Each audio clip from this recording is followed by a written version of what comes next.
Salam şahidlər, hər vaxtınız xeyir olsun. Mövzumuz Lənkəran xanlığından sonraki dövrümüzdür. Xanlıqları bitirdik biz. Azərbaycan Şimal-Qərb cəmaatlığı Sultan nüvəliklər. Mövzumuz budur. Birinci Cənab-Bakı cəmaatından danışırıq. Cəmaatlı haqqında deyərkən ilk deyəcəyimiz məsələmiz.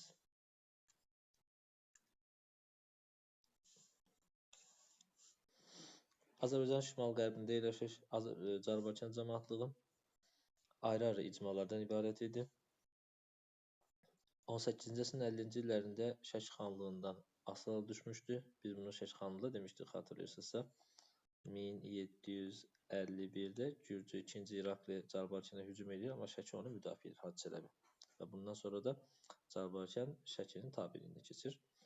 Əsrin sonlarında isə müstəqillik əldə etmişdi. Şəki xanlığının zəifləməsi nəticəsində Cənab-Bakı cəmaatlığı öz müstəqilliyini bərpa elədi. Cəmaatla bağlı əsas məsələmiz nədir? Əsas diqqət yetirəcəyimiz məsələmiz nədir? Cəmaatın əsası, əhalisi əsasən türk soylu tayfalarından ibarətdir. Ayrı kənd icmalarından ibarətdir. Şəriət qaydalarıyla idarə olunurdu. Şəriət qaydalarından kəndxuda və ya qazı. Yəni birdən ola bilər ki, yazar bura cəmaatlıq xan tərəfindən idarə olunur. Xeyr, xanlıq deyil. Ali orqan xalq yığıncağıdır.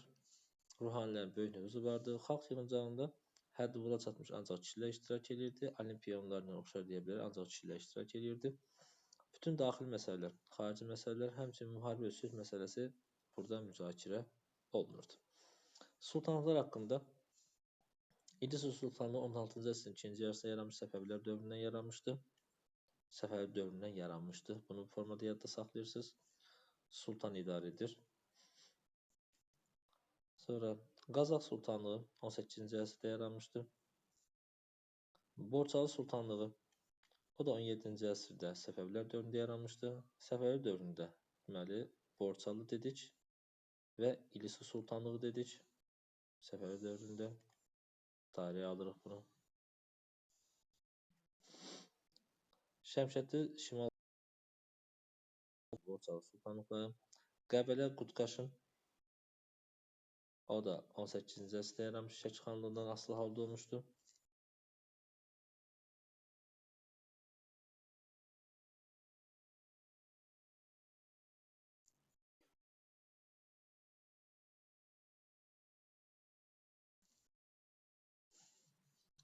Ərəş Sultanlığı da Səfəvi dövründə mövcud olmuşdu. Deməli, 3 dənə sultanlığımızı birləşdirdik ki, bunlar İlisoy, Borçalı, Ərəş sultanlıqları Səfəvilər dövründə mövcud olmuşdu. Ləğv edilmişdi, Mahar kimi Şəki xanlığı tabe edilmişdi. Xronologiyada bunu bizdən soruşur. Məlikliklər, beşlik, xəmsə məliklər deyirlər. Qarabağ xanları arasında yerləşirdi və bölüşdürücü, separatçı siyasətlə məşğul idi.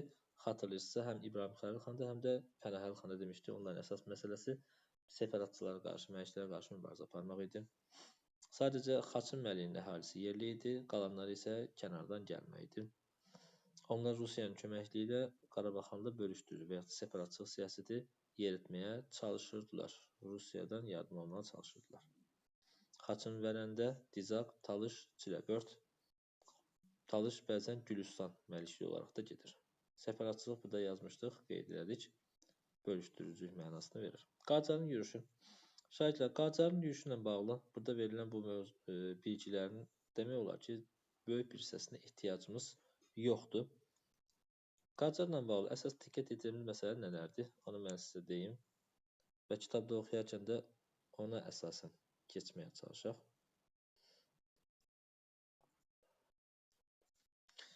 Qacarlar türk mənşəli tayfadır.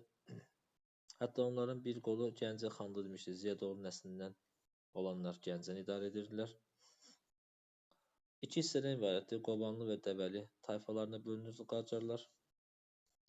Ağa Məhəmməd xan Qacar, məsələmiz bu şəxsdən gedəcək. Amma ondan əvvəl Məhəmməd Həsən xan Qacar vardı. Bunun haqqında məlumat vermişdik. Nadir Şahın ölümündən sonra onun ərazisində dövləti yenidən qurmağa çalışan, gücləndirməyə çalışan və birləşdirmə siyasəti yeridən şəxslərdən biri idi və ən güclüsü idi. Astrabat hakimi idi. O 57'də yürüş edirər, Qarabağ tutanmır, geri qayıdışında İrəvan, daha doğrusu Urmiya xanlığını tutmuşdu cənubda, xatırlayırsınızsa bunları demişdi sizə. 59'da Məhəmməd Şaxan öldürülür. Onun ölümündən sonra Ağa Məhəmməd xan Qacar vəzifəsini davam etdirir. Amma döyüşlərin birində Kərim xan Zəndə məğlub olur və əsir alınır.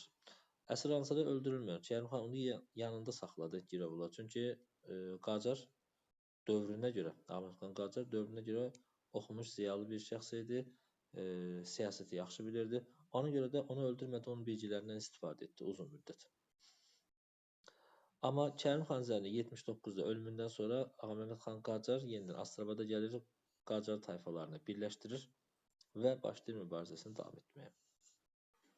81-86-cı illərdə artıq demək olar ki, bir çox hissəni İranın böyük bir hissəsini tabe etmişdi. Tehranı ələ keçirdi, özünə iqamətgah seçdi. Şah titulunu götürdü, amma tac qoyma mərasimini təxirə salmışdı. Niyə? Onun məqsədi keçmiş Səfəvi imperiyasını bərpa etmək istəyirdi. Ona görə də rəsmi olaraq tac qoyma mərasimini saxladı hələ ki. Təbriz onların hakimiyyət dövründə Qacar vəliyyətlərinin oturduğu yer. Darus Səltənə adlanırdı. Bunu biz 19-cu əsr Cənubi Azərbaycan mövzusunda təkrarlayacaq bu ifadəni. 1790'a qədər demək olar ki, Cənubi Azərbaycan bütün xanlıqlarını böyük bir hissəsini tabe etmişdi. Qalmışdı Şimal.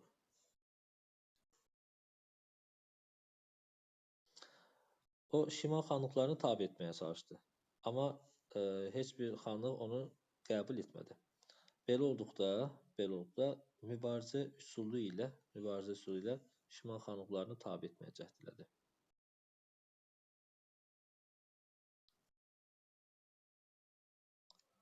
Baxaq. Osmanlılar da əlaqə saxlamışdı. Mövcud olacaq, ola bilmə ehtimalı müharibələrdə, döyüşlərdə Osmanlıların da dəstəyini almaq üçün. Qacarın birinci yürüşü. Şahidlər, burada belə məsələmiz var. Bax, Qacarın birinci yürüşü deyirik və yaxud da Qacarın ikinci yürüşü deyirik. Amma bəzən bu formada demir. Deyir ki, Ağa Məhəmməd xan Qacarın yürüşü. Artıq xan və ya şah deyərkən, xan Qacar, şah Qacar deyərkən, orada birinci, ikinci yürüş deməyəcək, konkret ili ilə deyəcək. Qacarın birinci yürüşü və yaxud da xan Qacarın yürüşü. Niyə görə xan Qacar? Çünki özünə 96'da şah titulu götürəcəkdir. Ona görə də bu Qacarın birinci yürüşü olaraq gedir 95-ci ildə. Məqsəd Azərbaycan Şimal xanlıqları tabe etməyə əsaslı yürüş istiqaməti Qarabağ xanlığı idi. Buna görə də özü həmin istiqamətə yürüşə rəhbərlik edirdi. Birinci dəstə Muğandan Şirvana, oradan Dağıstan keçəcək. İkinci dəstə Qarabağ oradan Gürcistan getmək və qardaşı isə üçüncü dəstəmiz Naxçıvan-İrəvan istiqamətə gedib, oradan da ikinci qrupla birləşib Gürcistana getməli idi. Yürüş etməzdən əvvəl diplomatik yolundan istifadə edir. Amma xanlar bunu qəbul etmədilər. Belə olduqda sadəcə burada Gəncə və Şəki, Gəncə xanlıqda demişdi, Cavad xan Ağməhəmməd xan Qacarın yürüşündə ona kömək eləmişdi. Ona müsbət cavab verdilər. Amma ittifaq quran xanlıqlar testdə bizdən soruşur. Qarabağ xanı İbrahim Xəlil xan, Lənkəran xanı Mir Mustafa xan Qacara qarşı ittifaq qurdu. Sonradan isə İrəvan xanı da nə eləmişdi? Buna köməkli eləmişdi. Yəni həm ittifaqa qoşulmuşdu. Hətta Kartli Kaxeti çarı 2-ci Iraklida bu ittifaqa qatılır. Bəzi xanlıqlar kömək üçün ruslara müraciət eləmişdilər. Və Qacar 95'də birinci yürüşünə başladı. 3 istiqamətə gəldik. Onun yürüşünə mane olmaq üçün Qarabağ xanı İbrahim Xəlil xan Xudafərin körpüsünü dağıtmaq haqqında qərar verdi. Amma körpü bərpa olundu və Qacarın ordusu Qarabağa daxil oldu. 30 günlük mühasirə saxladı Qarabağı, tuta bilmədi və Tiflisə yürüş etdi. Neçənci ildə? Söhbət gedir 1795'də. Lənkəranda olan yürüşündə isə Mir Mustafa xan müqavimət göstərə bilmədi. Aydın məsələ ki, onun qarşısında dura biləcək gücdə deyil. Əhalini Saradasına köçürmüşdü.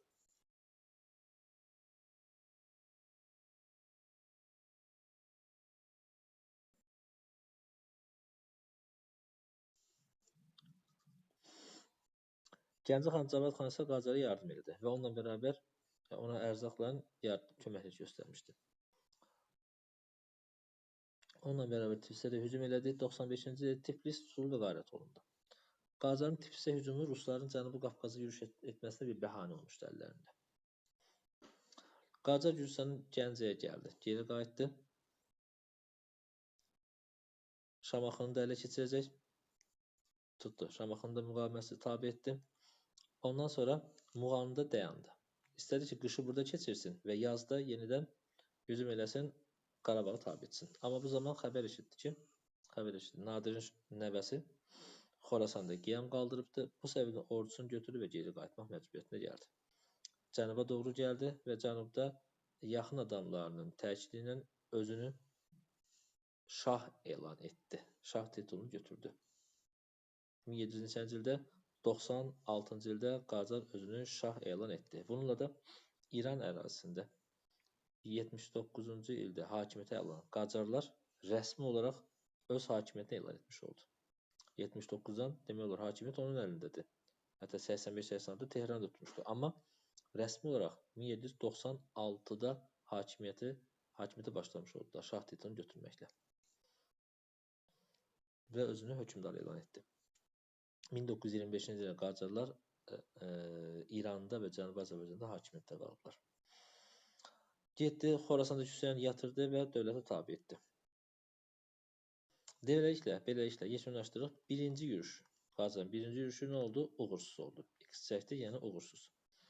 Həmin dövrdə 96-cı Qacar çıxdıqdan sonra Ruslar Azərbaycana yürüş etdi. Yekaterina Zubovun rəhbərliyi altında Azərbaycana qoşun göndərdi. Və onlar gəldilər, Gürcüstanı tabi etdilər. Gürcüstanı bilə-bilə Qacara yem etmişdilər ki, Gürcülərin bir bəhanə olsun. Bəhanə oldu. Bu da qeyd etdik. Gəldilər, Gürcüstanı tabi etdilər və oradan keçirlər Azərbaycan xanlıqlarını tabi etməyə çalışdılar. Kimlər? Dərbənd, Quba, Bakı, Gəncə xanlıqları asıla salındı. Amma Yekaterina 96-cı ildə ölümündən sonra Rus ordusu Azərbaycanı tərk etdi. Beləliklə, Ruslar Azərbaycana möhkəmə bilmədilər. 17-ci, daha sonra 18-ci əsrdə Ruslar Azərbaycana möhkəmə bilmədilər. 18-ci əsrin sonlarındakı olan yürüşlərində. Bundan sonra Qacar yürüşü üçün Azərbaycana fürsət yaranmış oldu. 97-ci ildə. Artıq bu yürüşə deyəcək Şah Qacarın yürüşü.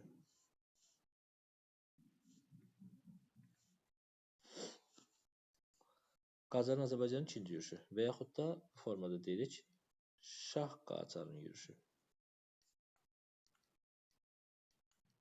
Neçənci il? 97-ci ildə. Gəldi. Azərbaycana ikinci yürüşü. Deməli, 97-ci ildə gəldi. Qarabağa tabi edəcək. Əsas hədəf Qarabağ idi. Qarabağı tabi etmək üçün gəldi. Amma bu zaman Naxçıvan xanını həbs etdirir. Həmçinin Gəncə xanı, Cavad xanı da həbs eləyəcək. Niyə? Çünki 96-cı onlar Ruslara müqavimət göstərməmişdilər. Hüseynqulu xan burada qeyd edir. Hüseynqulu xan Gəncə, Cavad xanı həbs eləmişdir. Daha əvvəlsə Qarabağ xanı ilə onu həbs eləmişdi ki, Rusların əlbir hərəkət eləmişsə. 1797-ci ildə Qarabağı tabi etdi. Şuşa ələ keçirildi və İbrahim Xəlil xan müqavimət göstərə bilməyərək şimala doğru qaçdı. Burada olduğu müddətdə onun bilirsiniz, ədəbiyyatdan da bu məlum hadisədir ki, Molla Pənah Bağırlı münasibətlər yaxşı deyildi, onu öldürmək istəyirdi. Amma 97-ci ildə Qacar sui-qəsdən öldürülür. Onun ölümü ilə Azərbaycanın birləşdirilməsindəki son ümidimiz, son şansımız bununla da əldən çıxmış oldu. Qacarın yerinə o qardaşı oğlu Babaxan gəlir. Fətəli Şah gəldi. O da qoşunları geri çəkmiş oldu və bununla da Azərbaycana olan ikinci yürüşdə uğursuz olmuş oldu.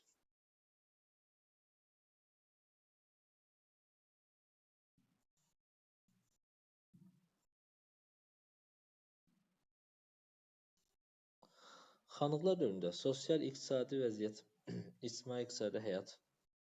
Baxaq, Azərbaycanda bildiyimiz kimi natural təsərrüfat hökmranlığında natural təsərrüfatın nə olduğunu bilirik. Bazarla əlaqəsi olmayan və hər şey, bütün məsələlər, bütün istehsal ancaq öz daxili tələbatımızı ödəmək üçün qurmuşduq. Buna deyilər natural təsərrüfat. Feodallar hakim təbəqə sayılır birinci yerdə, kəndlilər və sənətkarlar. Xanlıqlar dövründə kəndli təbəqələri, rəiyyət, rəcbər, elat. Bu haqqında danışmışıq sizə. Əvvəlki mövzularda rəiyyət, rəcbər, elatın kimlər olduğunu demişik. Elatlar əsasən köçmə həyat sürürdülər və onlar qoşunda xidmət edirlər. Bunlar adlanırdı maaflar. Bura qeyd olunubdur. Maaflar adlanırdı. Onlar vergidən azad edilirlər qoşunda orada xidmət etdikləri üçün. Azərbaycanda təhkimçilik münasibətləri olmamışdı. Bunu bir daha qeyd edirik. Avropadan əsas fərqlərimizdən biri idi. Təhkimçi münasibətləri yoxdur. İdarəetmə sistemi. Tək hakimiyyətli idarəetmə sistemi malik idi.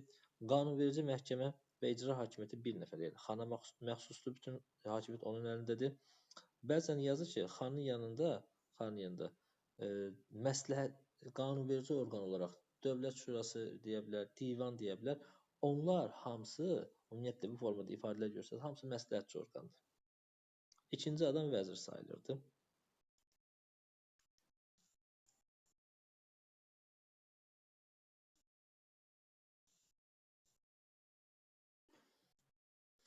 Böyük xanlıqlarda məsləhətçi, burada yazıb, məsləhətçi səsə malik olan divan və ya xan şurası fəaliyyət göstərirdi. Böyük xanlıqların hansılardır? Qarabağ, Quba, Şəki, Şamaxı xanlıqlarımız idi. Xanlıqlar inzibati cəhətdən bölünür. Mahallara və kəndlərə. Mahalları idarə edir naiblər. Kəndləri idarə edir kəndxudalar. Maaflar haqqında dedik. Biraz əvvəl demişdik, burada təkrarlı qoşun əsasını təşkil edir, asayiş qoruyurlar. Onlar vergilərini azad edirlər.